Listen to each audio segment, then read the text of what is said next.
This... Aren't you supposed to record? I didn't hear that recording in progress thing. Oh. Probably because I didn't push the recording in progress. button. This is the Android Buffet Podcast, episode number 574, recorded Thursday, February 10th, 2022, in 5, 4, 3, 2, and 1.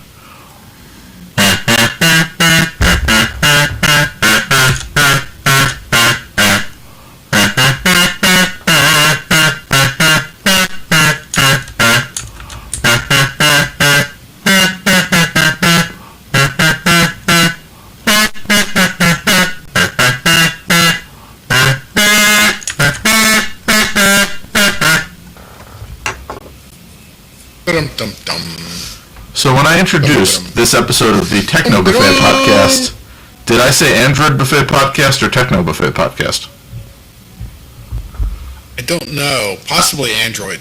I don't know. I'm just so used to saying Android after, 570 odd episodes that I'm afraid I might have made a mistake and I'm going to have to go to the audio tape.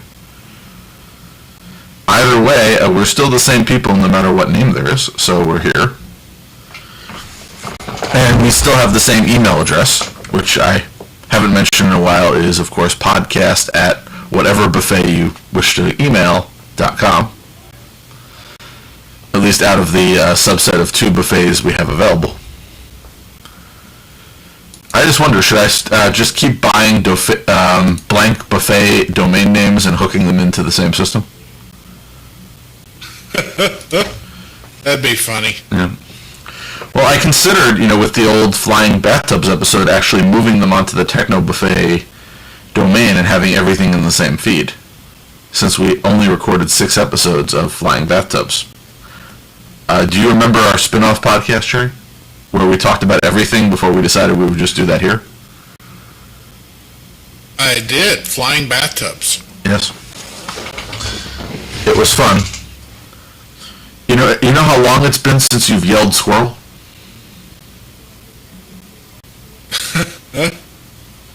I think it's because we get surrounded by squirrels all the time. Yes. Anyway, it has been an exciting week. Did you do any exciting things, Jerry?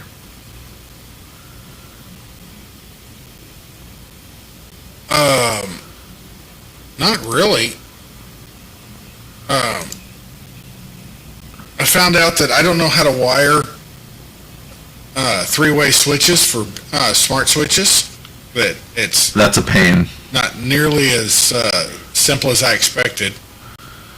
Well, it depends on the smart switch, because I found that a lot of the wiring for that Apparently I need to find out which is the live switch, or which is the load switch, and which is the dummy switch, or slave switch. And considering there's 1, 2, 3, 4 different switches that all control the same light. Yeah, anything above a 3-way is a pain in the neck with the smart switches. I've only been able to do, a traditional 3-way, which is 2 switches. 4-way or above has always been the last time I tried to wire a 4-way switch and rewire it into a smart switch was back in the X10 days, and I had to get an electrician to fix it, and it's broken again. And I can't find an electrician, so it's still broken. Damn. Well, I had a lot of trouble during the course of 2021 trying to find an electrician. This is specifically in one location where none of the electricians return the phone calls. And I'm not talking about like a personal electrician. None of the local electrical companies seem to be answering the phone. I gathered from other locals that there were labor problems at that time. But we'll see. That's a summer thing, not a winter thing. But I'm getting settled here to go back to New York over the weekend. I continue to be worried they're going to summon me for jury duty, which they keep promising me they're going to do, but have not actually sent me anything. So I figure I'd probably save her going back until I sort that out. Oh, Well, I miss my apartment. I'm sorry. How long can you spend, in Florida?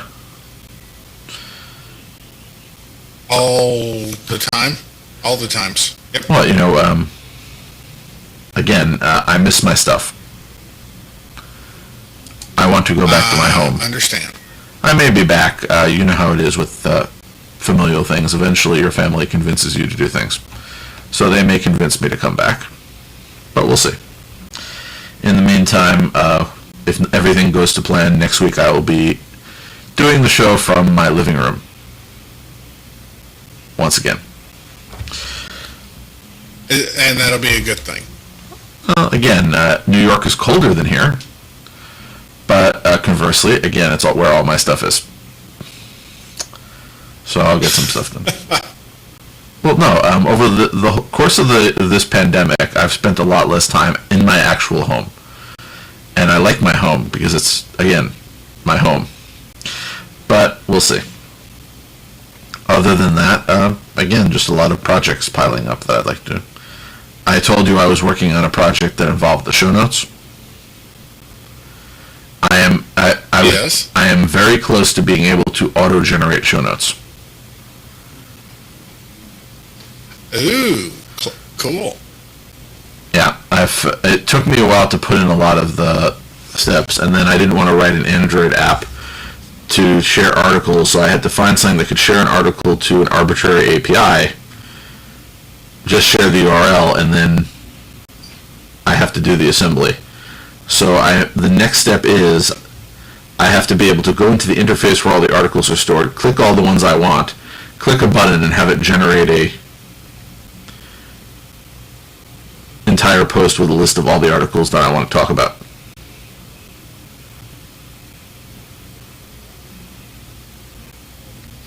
But I'm close. Good luck. I think it'll be wonderful and amazing. Well, sometimes, you know how it is, writing a project for yourself, and it has taken a few weeks, but to be fair of that, it hasn't been a few weeks of continual effort. I've done a bunch of other things. It's just, I picked it up, put it back down, done something else, argued with my insurance company, fought with the jury duty people, etc. So, even if it was a few weeks of effort, it's a few weeks of effort for something that I've been talking about doing for how many years?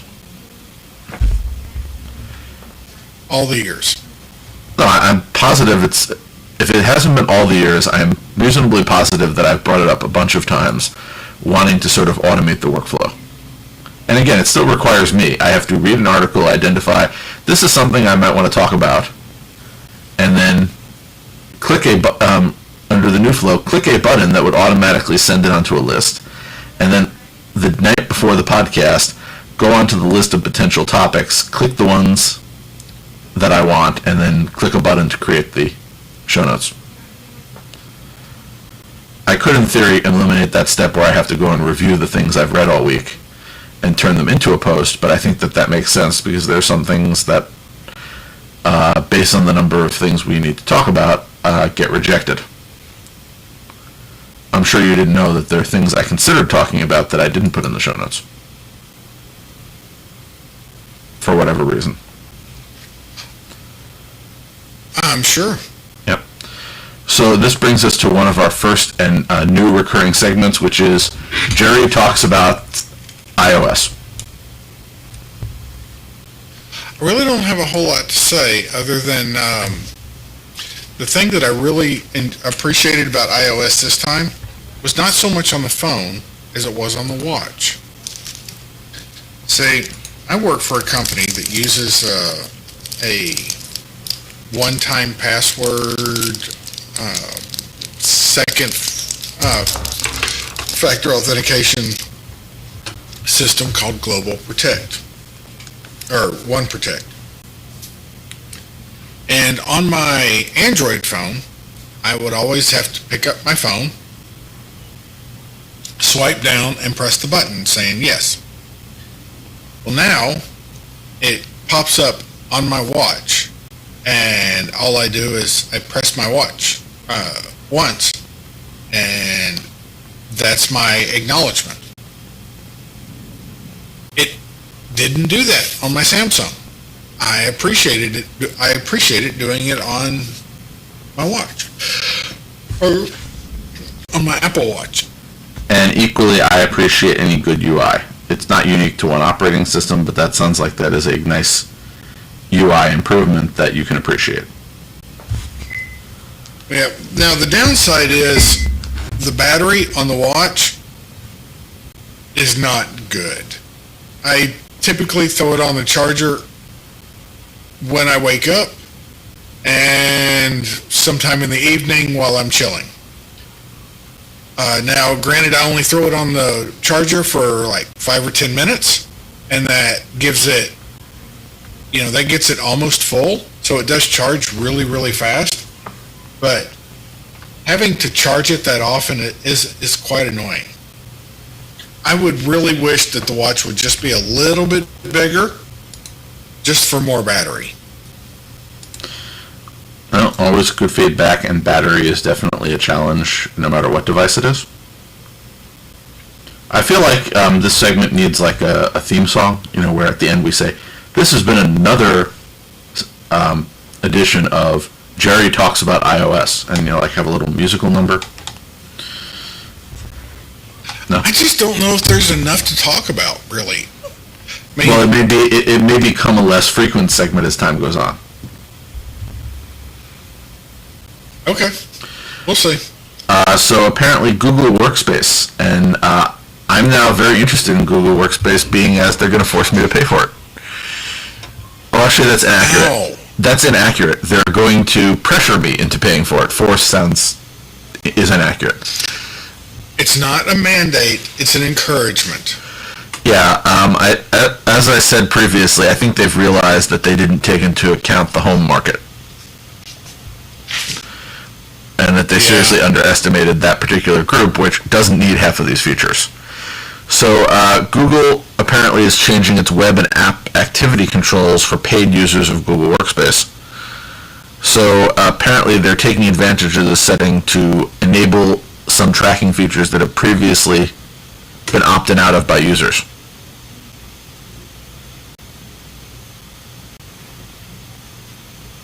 That's weird. And apparently the web app and activity feature will no longer be centrally controllable by your administrator. So based on previous lawsuits that said that these settings were confusing and poorly labeled, mean that instead of it being split across 2 switches, now it's across 3 switches, and the administrator can't turn any of these privacy settings off themselves. Oh, that's not cool. Nope. In one other workspace story, Google unveiled a workspace tier that is now free. So remember, they're getting rid of the free tier that used to be G Suite, but they've announced the Workplace Essentials Starter Edition, which is a free tier that offers everything but Gmail. By the way, I'd like the inverse. I'd like a tier that only offers Gmail, even if I have to pay for it. Because ultimately speaking, I like Google as my email provider. They do a good job, especially with the spam reduction stuff. Yeah. As I said, I just feel like I'm paying for a bunch of other features I don't want, and I'm not getting some of the features that people who aren't paying get. But anyway, I digress. So Verizon moved everybody to 36-month payment contracts. So the industry started out by having 2-year contracts for both your plan and your phone included. So essentially, you'd pay 2 years for a contract, and you get a discounted phone for that period. And then T-Mobile changed the industry by switching it so that the phone plan was the phone plan, and you were locking yourself into a payment plan for the phone. So now Verizon has done away with anything shorter than a 36-month device contract. So AT&T... Yeah, AT&T is already doing this.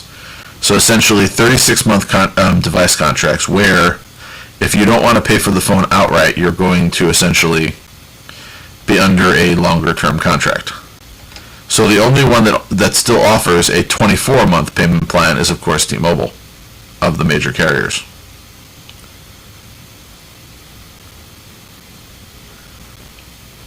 And Oh, weird. Just quoting 9 to 5 Google, which is there were many reports on this, but that was the one I opted to cite. They comment that many lower budget Android phones will actually lose update support and security support before the contract's actually over. So you are locking yourself into a device that will not be supported for the life of your contract to pay for it.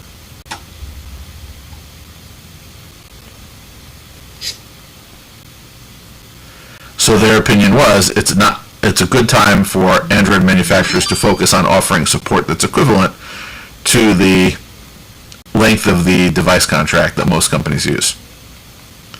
Clearly, right? Yeah. And by the way, this does apply. I don't know why you would finance a phone for 3 years when nobody keeps a phone for very few people keep a phone for 3 years.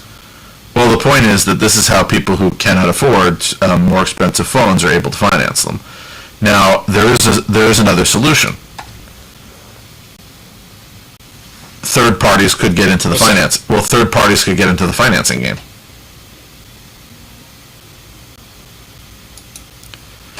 That's definitely an option. I'm not sure how it would work, but again, why can't the manufacturers get into the financing game?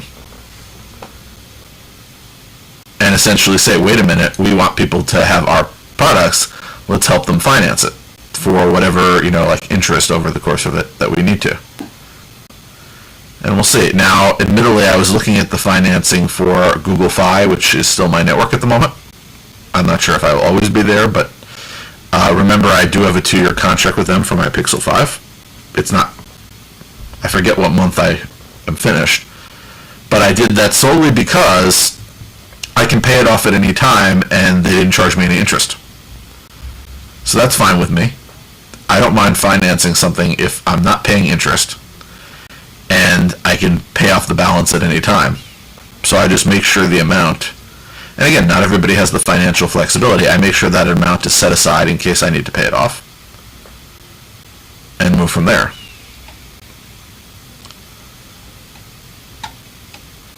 But they are still doing, I believe, 2-year financing. But they're not a major carrier, so. Moving along, Facebook's daily users apparently declined for the first time in its history. Yay! Yeah, apparently in Q4 2021, they saw an average of 1.929 billion daily active users, as opposed to 1.93 billion active users in the previous quarter.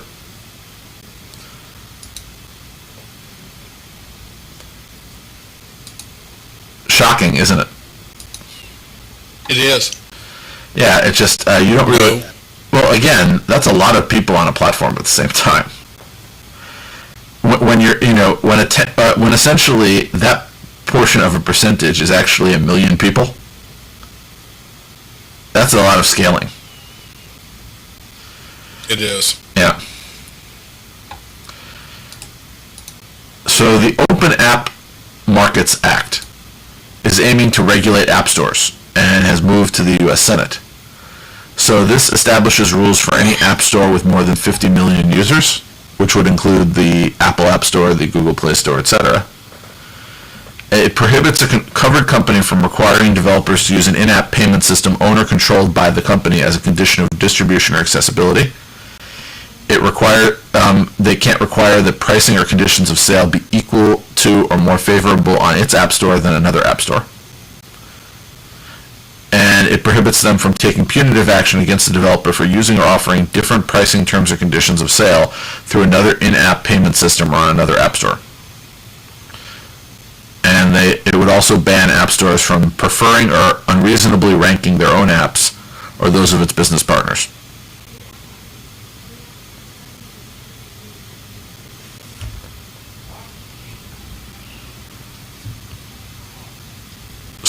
know those things sound nice. Well, let's take them one by one. A company cannot require developers to use an in-app payment system owned or controlled by the company as a condition of distribution or accessibility.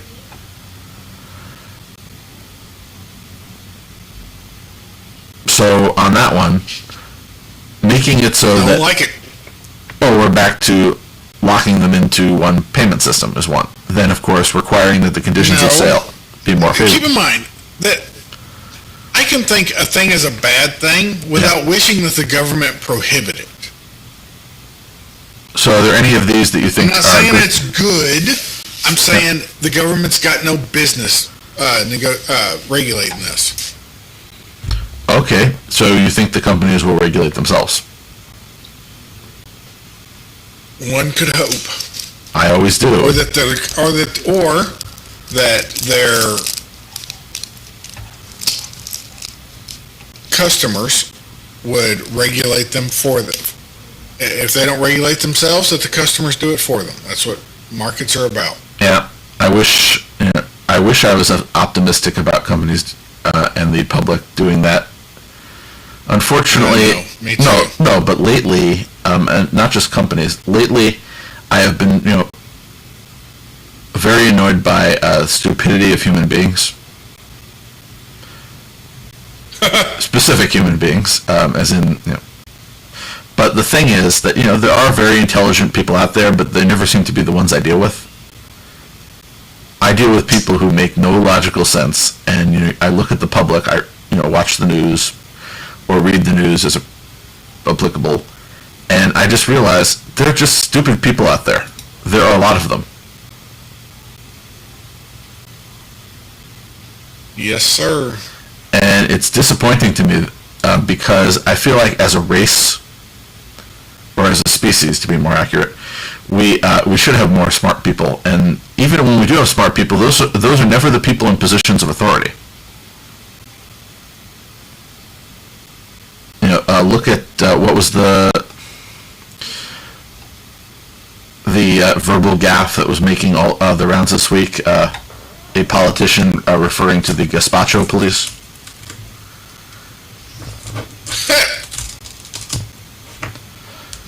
I think it's funny. No, it was funny. Admittedly, it is hardly the first case of a politician flubbing words in an amusing manner. But still, what it comes down to is it's the world we live in. And the people in politics do not seem to reflect, in many cases, the highest levels of intelligence or sanity that we'd like. And I'm saying that, and I'm saying that from politicians from all parties and political philosophies. So anyway, moving along away from the depression of politics, how about this one? LogMeIn has decided to rebrand as GoTo. They're still getting rid of LastPass, so that's going to be its own company. It's spinning off. We talked about that before. But the main company is no longer going to focus on its LogMeIn product. It's going to focus on its GoTo product, so it's going to be called GoTo. So that's, things like GoToMeeting, GoToResolve, GoTo whatever. Cool. Good for them. I mean, I think it's cool. Well, again, if you realize that your biggest product is the thing that you should promote, then yes, you should change your name to reflect that. No problem there. Although, I don't know, how is GoToMeeting... I haven't looked recently, market share of online meeting products, how GoToMeeting compares to Teams, compares to Zoom, compares to Meet. Have you seen any, market share things on that recently? No. Well, I'm going to look, because... Although, I bet Zoom is winning. You'd be surprised. I think Teams really has an edge in corporate. Zoom does have is very popular, but I talk to a lot of people because they use the Microsoft Office suite at work, end up using Teams professionally. But Zoom is the most popular overall, I think. But again, how many times has what we thought the distribution was and the reality surprised us? True. So again, I may look to see. Very true. I may look to see if I can find some sort of article that talks about the division. Let's move on to a different meeting platform, Duo. I actually like Duo, which I've mentioned before. That's a meeting platform? Well, that's the thing. Google Duo is, well, I have to convert this into iOS terms for you. It is the FaceTime. It is the FaceTime of Google.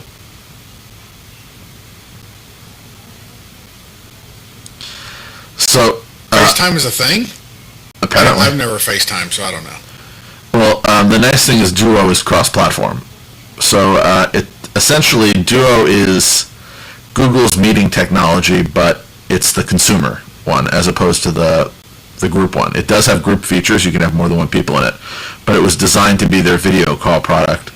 And you know from your previous life as an Android user that it's very heavily integrated into the Android dialer now. If you install the app, you can do video calls directly from your contact list. So it's very nicely integrated in, and the idea is that you could turn a phone call into a Duo meeting by pressing a button, which would essentially hang up the phone and initiate a Duo meeting with the same person. So there's a bunch of nice little features, and there's been concerns that the people at Google were sort of ignoring Duo and focusing all of their attention on Meet, and that's still a concern, but they are doing some stuff. So one, the app reached over 5 billion installs, which is one of a few apps that got there. And part of that is it's a pre-installed app on many Android phones. And it's, of course, the default app for video calls, and you know the tyranny of the default. And apparently there are a bunch of rumors about where it's going to go and what attention it's going to get. And I don't know about you, but I'm always worried because of, again, Google's, let's just call it, habit of killing things that I like. And the thing I liked about Duo, and I still like it, is that Duo is really simple. If I want to have a one-on-one conversation with someone, I really don't need the complexity of Zoom or Meet or something where I have to schedule a meeting. I want to just call that person. Maybe I want to bring somebody in. I want something that behaves like the phone for that type of thing, whereas something like Meet or something like Zoom is a conference. It has a whole different, user interface. They could use the same underlying technology, but again, different. So what worries me is that the Duo app, apparently, and you're familiar with the idea of an APK breakdown, which is they looked at what was going on in the APK and they derived things that might be happening. So apparently they've looked at the code for the latest version and they've discovered that there are a bunch of strings in it and that say things like breakout room has ended, which would suggest that they're allowing individuals in a Duo meeting. There is such a thing as a breakout room? Breakout room is definitely a Zoom feature. And I think Teams offers it in Meet. Well, the idea is you're in a conference and then a few people want to break out into another room. Now, I don't really see why, if Duo is meant to be a consumer as opposed to a conference product, why they would add that feature into Duo. Now, the only reason... I didn't even realize Zoom offered that. Oh, of course it does. Why? Do you want to... How do you do that? Well, there's an option at the bottom. You have to be the host to see it, though. I've used it a few times, but the simple truth is, you and I have been using Zoom to record this because it's been fairly reliable for what we need. But there are only two of us. Who would we break out into a room? Well, I often have meetings. Well, okay. No, but when I host a meeting, it's normally a one-on-one. So yeah. So why would you need a breakout room? Who's breaking out? Fair enough. Now, admittedly, there have been some one-on-one meetings where I wanted to break out. Different problem. They also apparently found some strings indicating that they're going to allow people to stream or record Duo meetings. Now, the really ideal thing, I would think, and when they were talking about merging Meet and Duo, which apparently has died on the vine, I thought what the really useful thing would be is that they're both the same backend, but they're just different interfaces into that backend. So the Duo product would be the consumer UI that used the same infrastructure as the commercial UI, which was geared around a different set of use cases. Because that would save them Sure, money. that would make sense. Yeah, and they may change their mind about that, but that's what I thought made sense. But now it's okay. Meet is our conferencing software, but we're going to put all these conferencing features into Duo, even though Duo is supposed to be the consumer product.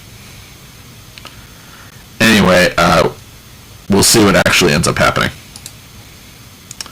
We may end up talking about recording this on Duo because it is cross-platform. You never know. Oh, may we? Well, that, and remember, I'm going to have to start paying for Workspace, which means I may get a whole bunch of free recording hours over at Google Meet, which, as you recall, we tried a few times. Ooh. We might try it again. All right. Well, you get if you're a paying customer, you get all those extra features. Might as well see if they work. And remember, I'm not trying to stream through Zoom. I'm using hardware, so it doesn't really matter what our connection is through. So there is one other thing I wanted to mention. I did want to say hi to Daryl, who's joined us again on our YouTube live stream, because Daryl is our friend. What? Yeah. I haven't seen comments from Daryl in a while, but he did want to comment that he finds Duo more mobile friendly compared to Messenger for audio calls. Okay, I'll buy that. Yeah, and as I said, it's a consumer product, but you do have other video, or consumer products. Look at Facebook Messenger, which has video. Look at WhatsApp, which has video, etc. By the way, I find that the market really confusing for video chat. You do? No, I'm just saying there are just so many choices. It's sort of hard to know where you want to talk to somebody anymore. The messaging landscape is confusing. And the closest I've gotten to unification is trying to run Pigeon, and it's an arms race with all of these APIs. And I don't want to have 50 windows open for every single platform that I need to be on, because that's where somebody wants to talk to me. I understand. If you are a user of Google Calendar, their latest update makes it easier to manage pending tasks. So essentially, you'll be able to make direct changes to overdue tasks without having to switch over to the task manager. Is it weird that I've done this and didn't realize that it was an improvement? Well, I think it's a good idea because I've tried using a lot of things for task management, and at the moment, Google, all of the dedicated products have not worked for me, so I might as well just use Google. And I've just realized that a task is something that can be put into your calendar, rather than having a separate task program. Especially if your tasks are, date-based. So if you have a task that has to be done by a certain day, or it'll do it. And if it has not been marked complete within 30 days and had no specific end date, you get a task list that essentially appears on, here are all the things you should be doing today. And you can mark them complete. I like it. Right there. And I like it a lot. Yeah. The one thing I have discovered that I want to do now is this particular article that I linked to mentions that the change was announced on the Google Workspace blog. I don't subscribe to the Google Workspace blog, so I guess I better as a future customer. Well, I still use an RSS reader. I'm not embarrassed. There's an RSS feed for it. There's an RSS feed for a lot of stuff you wouldn't expect. I also run it does have a feed link directly on the page, but I also run, are you familiar, I set up a hosted instance of it, RSS Bridge. No. RSS Bridge is an open source project that its stated purpose is to create RSS feeds for things that don't have them. I figured it's sort of a stopgap measure. So essentially, it can do conversion. It'll go poll sites that have other ways of getting the information and output an RSS feed. Cool. Well, I figured why not. I didn't even know that was a... Yeah, there are a few of them, but as I said, I'm now running them. And I have one here, and just looking at some of the things that are available, it can do a bridge for, let's just say, Instagram. I'm using that as an example because that definitely does not have an RSS feed. Right. And it can essentially create a bridge. It has a Twitter bridge, etc., a YouTube bridge. There are like dozens of these for sites that don't actually have things formatted in RSS if you wanted to add it to your thing. And judging, the other reason I thought I'd try it is judging by the way the code is written, I could very easily write a extension Right. for some of the sites that do not have. I'll give you an example. I follow a site called Tech Bargains. Are you familiar with it? Negative. They offer like technology themed like sale products. The problem is that their RSS feed the links in the RSS feed are directly to the sale item, but it doesn't include if there's a promo code because it doesn't link directly to the article on their site that would explain to you what the code was. So I figured out where that information is on their site, and I wanted to see if I could sort of manually convert it using RSS Bridge until I get around to my dream of writing my own feed reader. Eventually, I'm just going to get so annoyed. Successful? What, writing my own feed reader or writing an RSS bridge? Writing your bridge. No, but only because I have so many other projects that all I did so far was install the program, and I have not gotten around to learning how to write an extension. But again, I'm going to ask you this as somebody who is we'll say a professional developer, as well as a hobbyist. How many people do you know who have the ability to write code, who keep trying to write versions of products that already exist for themselves so that they'll work the way that they want them to? Because I keep being tempted to do that because none of the products I see work the way I want them to. I would say that's extremely common. And you should not feel out of the ordinary for that. Yeah, it's just there are only so many hours in the day. Of course, it's my hobby. If it became my job, I might not enjoy it as much. Anyway. I don't know. It didn't stop me from enjoying writing code.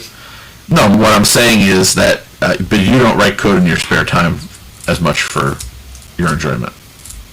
Oh, God, that's so very true. That's what I'm saying. As long as it remains a hobby for me, it's escapism. If I did that all day at work and then came home and said, I'm going to write some code for myself now, that might not be as satisfying because I would be code fatigued. But since it's a hobby of mine, different philosophy, I don't feel like there's any pressure to finish. I can abandon a project whenever I want. Anyway, moving along, Android TV is apparently getting an interesting set of the market share. Apparently it's the fastest growing platform of Q4 2021, but it still has a small market share in North America. Well, that makes it easy for it to grow so fast. Yeah, and again, the reason seems to be that the previous Chromecast platform hit the top of what it could be, and apparently the Android TV OS version of Chromecast is what's causing the market to grow, as well as the fact that it's being pre-installed on a bunch of televisions. But if you look at the graph in this article, it shows the regional viewing time by screen. Right. So if you look at the distribution here, Asia has a really large percentage in that area compared to some other places. North America has a much smaller one because Roku is so big in North America. But if you look at the rest of the world, Roku is a much smaller sliver. Much smaller. Yep. So it's 3% in a market dominated by Roku's 41%, and again, and growing. And Chromecast still has a market share in North America, so it'll slowly be replaced. By the way, the Chromecast with Google TV, I believe, is at its lowest price this week, at $10 off. What I love is the Oceania section. It's just so evenly divided, right? Isn't it? Like, spookily so. Well, it's nice to know that people in that part of the world are fair and, explore all options. And finally, apparently, Samsung announced that they have some Galaxy devices that will receive as many as 4 major updates and up to 5 years of security updates, which would be the longest of any Android phone manufacturer. So Google... I wonder if this is because we're getting to a point where the hardware is not advancing as quickly. You know, there was a time when if you waited 6 months, then processors, CPUs got faster, right? Not on phones, but in computers. You wait 6 months, the next generation comes out, and now you're up 300, 400, 500 megahertz. And it would keep doing that until it got to about, 3 gigahertz. And then speeds just stopped increasing. And I wonder if, and because of that, now you can buy a CPU, and it's still, pretty good for 5, 6, 7 years. I wonder if we're getting to that point on phones as well. Well, the thing is, I think there's been a demand to not necessarily do major OS updates, but to at least do security updates for a number of years. Major OS updates, I could sort of understand why companies are saying, we're not going to do major ones, we might do some minor ones. But you also have the fact that, with every other piece of hardware, in the computer, they get more than 1 or 2 updates. And I think companies saying, well, we're going to tell you how many major updates we're going to support. We're going to tell you how long you're going to get security updates. I think it's a good thing. Now, there are caveats. It says up to 4 major upgrades and up to 5 years of security updates, which means they could have less. So their language actually does say, give them the out to say, no, we promised you that there are going to be 5 years of updates, but we've decided that it will be 3. So they didn't say at least, but also it's not every phone. They're discount phones. They make no such guarantee. They said, we'll give you no more than 5 years. That's what we said. Come on, people, learn to read. Right? That's what they'll say? No, they'll say that we told you up to, which means we could do 3 years because that is less than 5. But right. but the 5 being the maximum. Yeah. No more than. Yeah. So the devices that they say would receive this, the new Galaxy S22, S22 Plus, the Ultra, and again, they did say that about the 21, the 21 Plus, the 21. So essentially, the S22 and 21 series were promised that. Some of the Z series, select devices in the A series, and the S line of Galaxy tablets, the S8. So essentially, they've been very specific. So if you get one of their discount phones, they might not do that, and I can understand that. We promised it for these phones that cost more money. But at least they're telling people how long things will go. Now, Daryl did ask, does that include current phones or just future phones? And again, it does include the 21 series as well as the 22. So I gathered the 21 series was last year because they're numbered by year. So they did promise this level of updates for last year's phone, but again, it would be 1 year less because 1 year has already passed. So it's not from when you bought the device, it is of course from when they started manufacturing it. Sure, of course. Yeah. But again, a lot of people in the technology field have been advocating for this sort of promise from companies to say how long they're going to support an item from the time that it's released. Because it came up during the recent Wisecam discontinuance. They discontinued the original Wisecam and advised they weren't going to do any more software updates, and that was what just under, was it 4 years after it launched? Which is not bad, and not that it wouldn't stop working, that it would not still work. It was just that they wouldn't be releasing any additional updates, and they couldn't guarantee that it would continue to function fully. But again, for $20, I can sort of accept that. But again, how long do you think a device should be promised by a company to last? I think, depending It depends on the device, really. it depends on the cost of the device, the functionality of the device, and what was promised. But I think it's reasonable to ask companies to sort of say, this is how long we intend to support this, and have them make that a thing where we say, we promise we're going to support this for at least X number of years. And we have some sort of plan that if we stop supporting it, that it will not immediately stop working.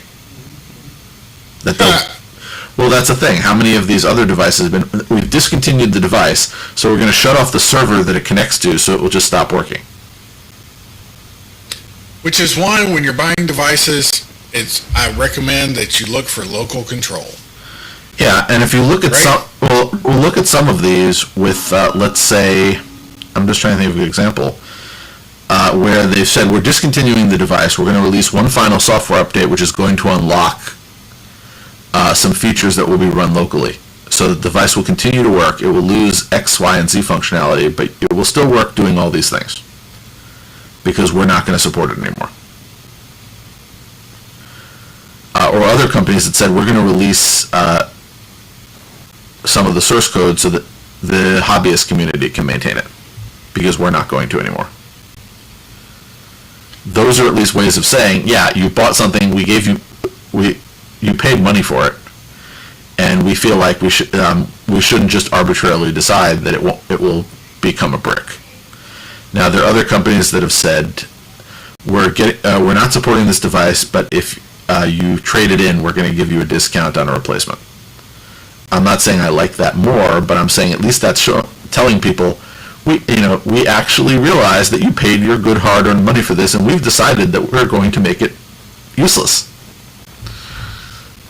For no, and again, you didn't do anything wrong.